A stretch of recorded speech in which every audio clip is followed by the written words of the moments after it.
All right, we have hit the 2 p.m. mark, so we will go ahead and get started. Thank you all for joining today's webinar. My name is Asa Hedstrom. I am the marketing coordinator here at Goes on Wi-Fi, and I'm really excited to present. And as we talk about today's webinar, how ISPs can improve customer relationships and increase their ARPU with the help of Wi-Fi marketing and analytics. We have a powerhouse of a talking panel today, but before we get into that, we'll go ahead and briefly look over today's agenda, and then we'll go on from there. So today's agenda, we're going to go ahead and meet the rest of the team that's going to be talking during today's webinar. After that, we're going to have a brief introduction into Goes on Wi-Fi, the history of its work in Wi-Fi marketing and analytics. From there, we're going to talk a bit about COVID-19 and its impact that it's had across a multitude of businesses and industries. After that, we're going to get more into the specifics of Wi-Fi marketing and analytics. Finally, talking more about the market opportunities that ISPs can find from these tools. And then finally, we'll end on best practices. So without further ado, I'll go ahead and transfer this over to our Director of Marketing, Elizabeth, as she introduces the rest of the team. Take it away, E. Thank you, Asa, and thanks everyone for joining today. As Asa said, we're really excited to talk with our current ISP partners and ISPs that are, considering a solution like this, and hopefully that everyone on today's webinar or listening after the fact leaves with a little piece of knowledge that you didn't come with today. So joining the conversation is going to be Wayne Newton. Wayne is our VP of Channel Partnerships at GoZone. He works very closely with our ISP partners, and we're excited to hear what he has to bring to the conversation today. Also joining us is Todd Myers, the founder and CEO of GoZone. Hey, Todd. Thanks for joining. Todd started GoZone over 7 years ago, and he came from a long history.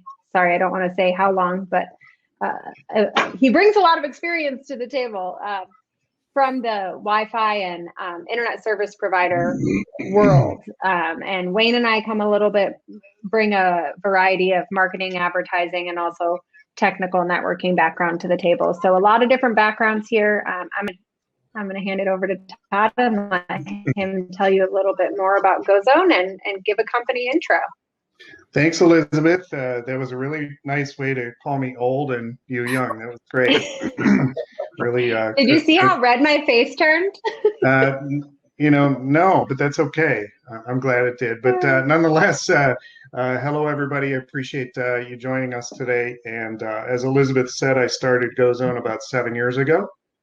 My background goes back 30 years in the industry, or the technology industry. And I first actually got into the technology marketplace by being an ISP. So I understand exactly where the audience is and has been, and building subscriptions and subscribers is obviously the key to ISP business. But I started a company in the early 2000s that was also Wi-Fi oriented and Wi-Fi monetization oriented. So it was very similar. It was a software company called AirPath Wireless, and we had built a platform that brought a captive portal to the airport Wi-Fi network. So guest Wi-Fi back in the early days when we used actual credit cards to process payments for people's access to go online in public spaces. And GoZone actually 7 years ago was founded on the same principle that but a different currency, right? The currency today is data and analytics, and it continues to be a great way to monetize Wi-Fi networks and give guests access to Wi-Fi. And so really that's what we've done, is build our platforms around the service, with the service provider in mind, being able to solve problems for both customers as well as the service provider. And that's really, what we are extremely passionate about here at GoZone, is supporting our service providers and helping them solve problems for their customers and certainly for themselves as well. So I look forward to talking to everybody today about that. Thanks, Todd, and thanks for highlighting that, solving problems. I think that historically the verbiage was always around services like what GoZone does is always monetizing Wi-Fi, and I think we've seen that message is just falls on deaf ears a lot of times, and we, admittedly had to do some self-reflection to realize that sure, the outcome of service providers selling this service is obviously monetizing and earning more revenue, but at the core of what we're actually doing and what service providers are doing is solving real problems. There's a real demand for what we're offering, and there's a real problem at the venues that we're serving, and this is how we answer it through Wi-Fi marketing and analytics. So I'll go over just a few. Not to interrupt you a little bit there, Elizabeth, but I think the timing too couldn't be better because COVID really awoken a lot of people's eyes and the venue's eyes of a problem they didn't even know existed really. So I think, as we talk through the webinar today, we're going to explore, how to solve the problem that came about because of COVID. Yeah, and I think the corollary to that is how uniquely positioned all of you as internet service providers are to take advantage of this and really develop it into another part of your business. So those are going to be some of the recurring themes that we talk through conversationally here over the next 20 minutes or so. Absolutely. So a few ways that internet service providers can use Wi-Fi marketing and analytics to drive that additional value over guest Wi-Fi. So everything we're talking about starts with anywhere where there's a guest Wi-Fi network. Ways to drive additional value out of that guest Wi-Fi network can be things like a captive portal. So we're all familiar with a basic captive portal, but your restaurant or hospitality venues might be looking for a way to promote a happy hour or promote a special they have upcoming, or maybe collect a little more information about the guests that are visiting their venue. Basically, these types of venues have the ability through Wi-Fi marketing and analytics to get as granular with their customers that are visiting in store as an e-commerce page would be able to online, with collecting analytical data about who's visiting, how often they're visiting, and reward those most loyal customers. So again, there's a demand there, there's a need there, and it's solving a real problem that Todd mentioned earlier that COVID exposed, which was a lot of these venues didn't know who their customers were. Another thing that ISPs can offer through Wi-Fi marketing and analytics is going to be email marketing, SMS marketing, contact management. So once you've collected that data, really storing it, housing it, and using it to drive more revenue by sending email marketing campaigns, SMS marketing, coupons, as well as if you think about larger venues, like maybe a conference center, a city or community, a mall. These types of venues can use presence analytics that's gathered over their Wi-Fi network to get an understanding of how traffic is moving throughout a space. So they can look at a heat map of during an event, well, was there a lot of congestion near the bathrooms? Maybe we need to move a concession stand to the other side of the arena, and use this type of analytical data to make smart business decisions that are going to make a real impact. So that's kind of in a nutshell what we're talking about.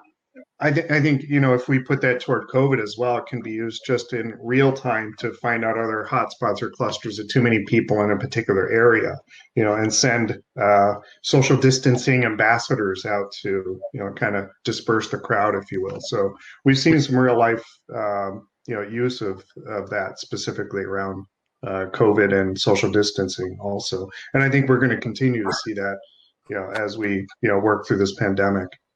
A lot of our thinking around kind of running through this list of the types of different things you consider as service providers and potentially offering to your customer base is that, first of all, there's a lot there. There's a lot of different ways that you can help your customers do different things or do things better. But there's also a number of ways for you to enter into that service provision business with them because of the multiple points of entry that we have here. And it really does depend on the venue, where they're at in their experience and sophistication with marketing and the understanding of their customers, what their priorities are. These are all things that businesses, manage and and work through and decide upon all the time. And these are just tools that are available to help them do a better job of those things and achieving their goals. Yeah. And Wayne, I think you brought up some great points. And if I'm an ISP in the audience wondering, beyond the revenue or potential monetization, what are the other reasons? Obviously adding value and solving these problems, but what are going to be the impacts for me as an ISP if I decide to get into something like this? Yeah. And as Elizabeth said early on in the introductions, my role here is primarily working directly with our partners. And so I've had the pleasure of working with probably many of you that are on the webinar today, and would love to have an opportunity with many others that we haven't gotten into business together with. But most of my career has been spent working in the channel, a significant amount of it working with internet service providers in Wi-Fi as well. And what I know about the business, although I haven't worked as one like Todd has, I've been around a lot of you for a number of years, is that you have a couple of key challenges and opportunities. One of the challenges is maintaining customers. It's a very competitive space. A lot of the core services that you provide are fairly commoditized. There's always somebody nipping at your ankles trying to offer a lower price. And so customer retention is extremely important. Bringing in tools and the value associated with these kinds of activities does allow you to drive more value in your relationship to your customers, because you're helping them do the same thing with theirs. So there's a direct correlation between the success of your customers' clients and your own success as an internet service provider.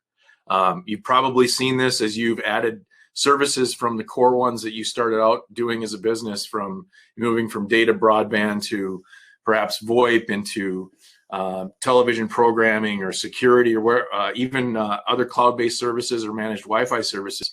You've been moving along in this process as businesses in trying to increase that value, get more revenue out of all of your customers, and do more for them as you try to retain them. On the customer acquisition side, there's a similar opportunity, because now you've got something fresh for your salespeople to talk about, and something that is more aligned with their target new clients' business objectives than perhaps saving a little bit of money on their broadband bill. So with those exercises, whether it be in support of your existing customer base or in going out and trying to acquire new customers, you're building a level of value and a level of trust that allows you to establish more of a competitive advantage, and hopefully reduce churn and increase your ROI and your sales efforts. Go ahead, Todd. Yeah, and kind of what we're seeing is, I've talked to a lot of ISPs that are, from tier ones down to tier three providers, whether they're, small regional WISPs to, large cable operators. I've seen kind of the trend happening from of ISPs moving into the managed services business, right? So a natural kind of a natural piece of that is moving from the bandwidth into the local network all the way to the device, right? They want to manage that whole experience, because if you have kind of a poor network and it's customer owned equipment, it's still the brand of the ISP that's negatively impacted, right? So that managed service offering not only keeps that customer stickier, but also kind of guarantees a quality of service that is tied to the operator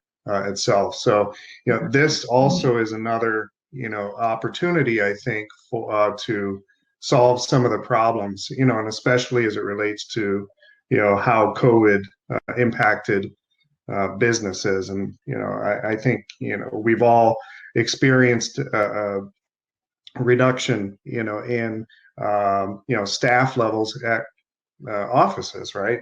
Who's going to offices anymore? So the net effect of that obviously could be churn or connection churn within the SMB connectivity plans for service providers. So there's the COVID impact is probably not going away, but how can we turn these problems into opportunities? And that's really what we're talking about here today. Yeah, one thing I should point out, and we maybe should have mentioned a little bit earlier, is that when you look at the kind of marketing, customer analytics services, the tool sets that we briefly described earlier in the conversation, one thing for all of us to remember is that these kind of digital marketing and digital analytics exercises are in one way, shape, or form already happening in most of the businesses that you sell your services into or are looking to acquire as new customers. They're just being provided by someone else. And so from a competitive standpoint, these are opportunities for you to just gain more of their business.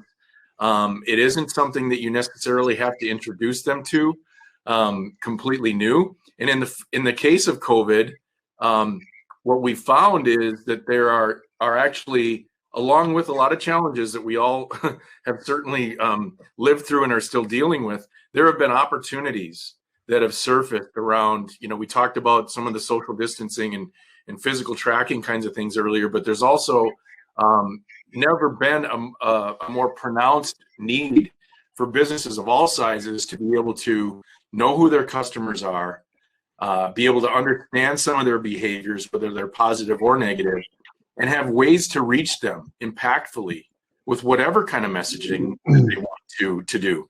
COVID is just a great example of that. But in more normal times, there's still that need for customers, small and large and everything in between, to have that kind of customer engagement. And frankly, what happens out there is that many customers, especially the smaller ones, struggle to find resources or partners or vendors that they can trust.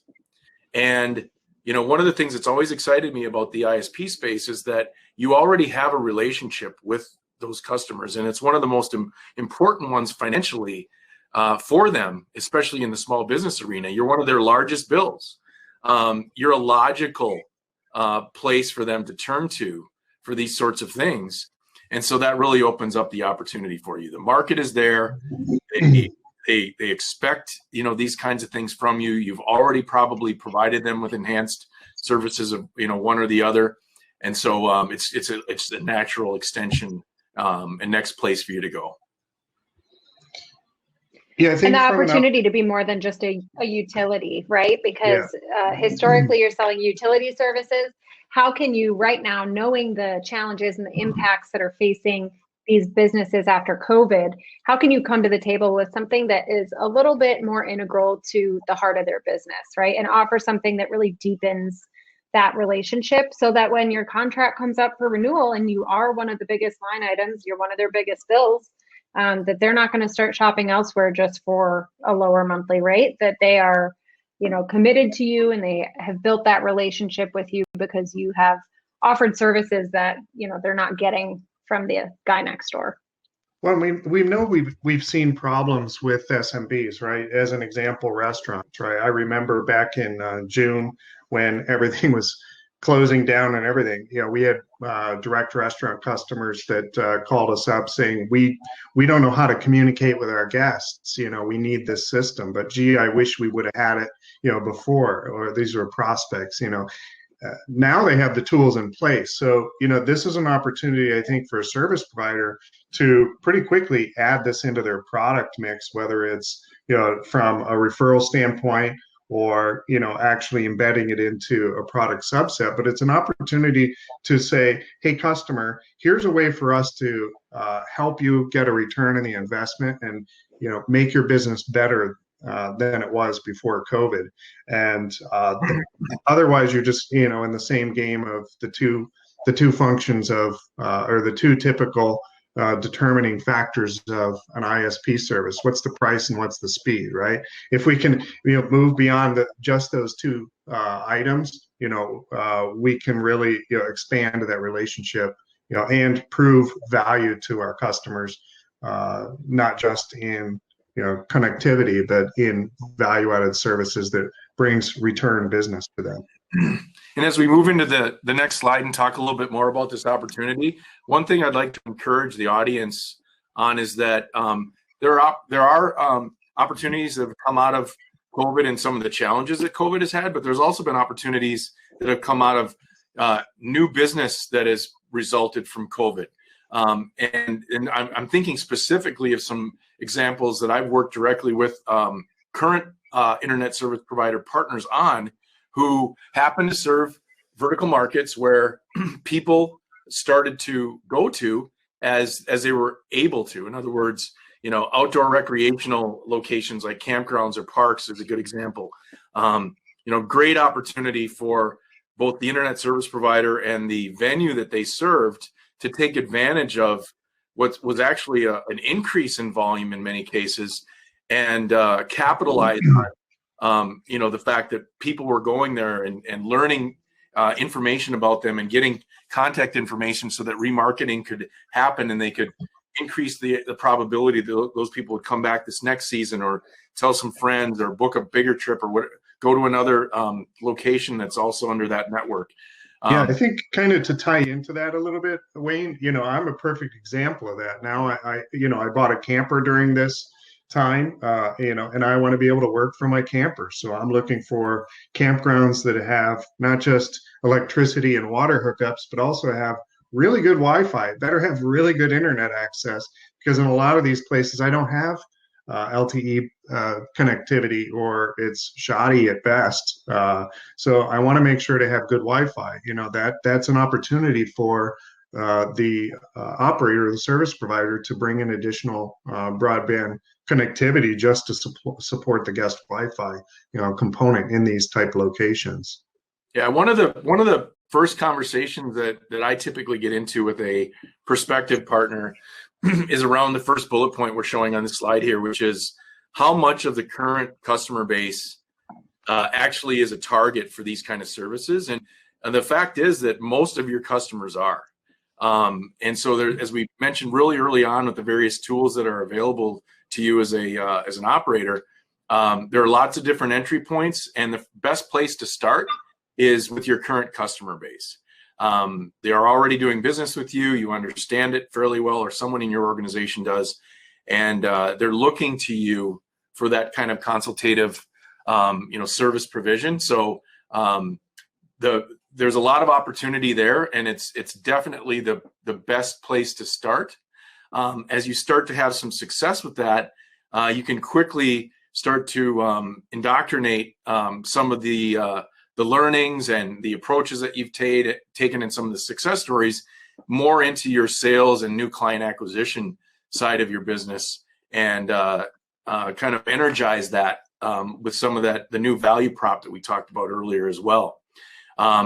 The other thing that we've seen consistently, and we've helped many of our partners with, is productizing and packaging the variety of things that are available to you.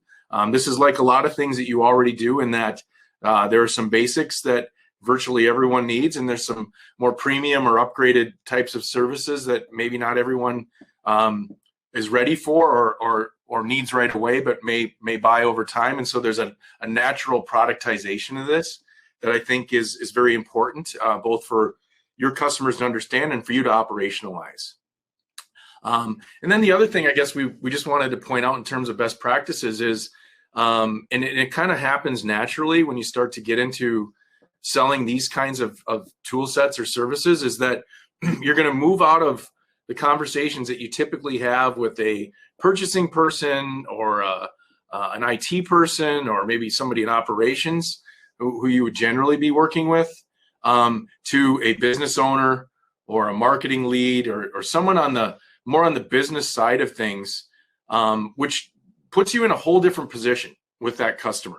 Not that the other functions aren't important, but you're talking to the people who are setting direction for the company, making the real decisions, and who are able to see value in these kinds of things versus looking at it as a pure cost. Yeah, I mean, IT departments, you're right, Wayne, are constantly squeezed. You know, lower the cost, get more for lower, right?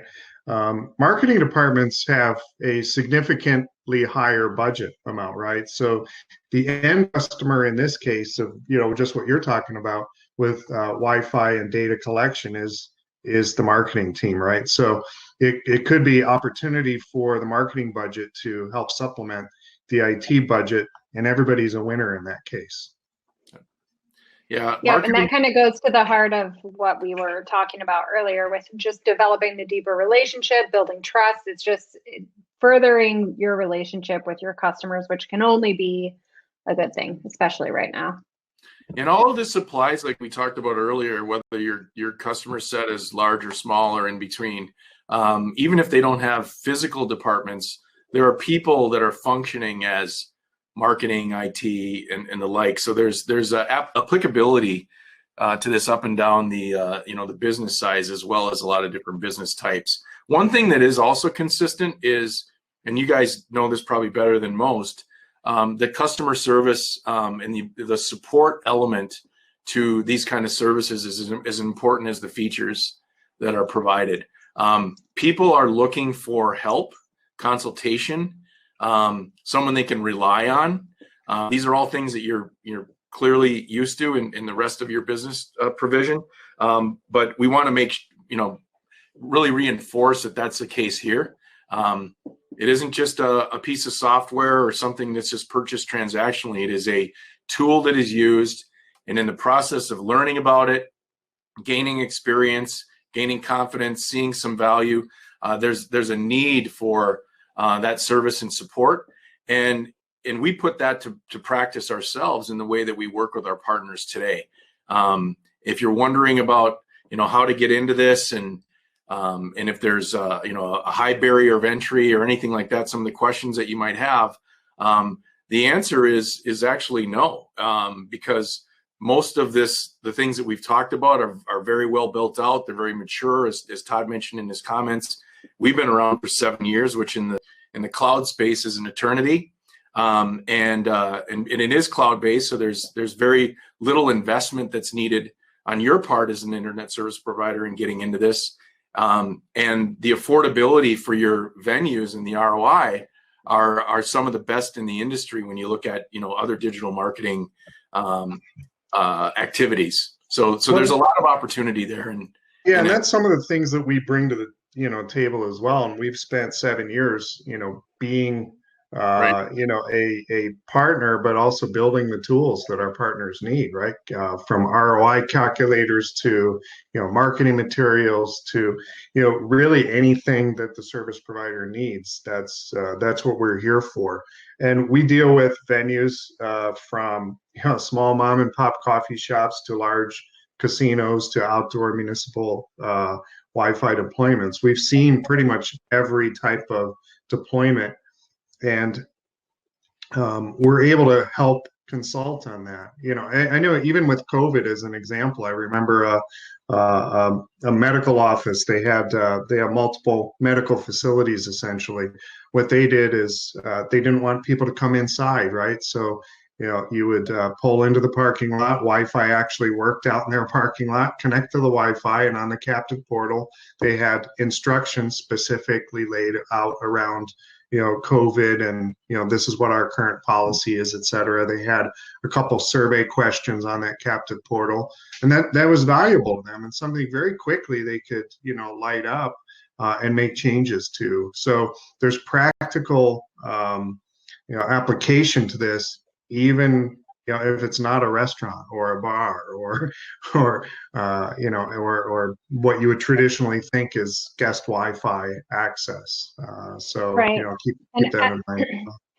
As you can see, we love talking about this stuff and we love consulting our business partners on this. That might be one question that comes up, or maybe a challenge that faces ISPs considering getting into this, is maybe not having an expertise in marketing software platforms, right? How do I dip my toe into this? And I think that we've answered that question, hopefully, by showing, the type of consultation that your technology providers can offer, right? And I know Wayne can speak to that a little bit more. And we don't want this to be a sales pitch, but I do think it's important to bring up that if this is kind of a new realm for you, that we're more than just a piece of software, right? That just gets handed off to your team. Yeah, and I know that we've kind of run over the time that we had originally allotted, but to kind of reinforce that, if you're interested in learning more, we do have a number of resources available to you, mostly on our website.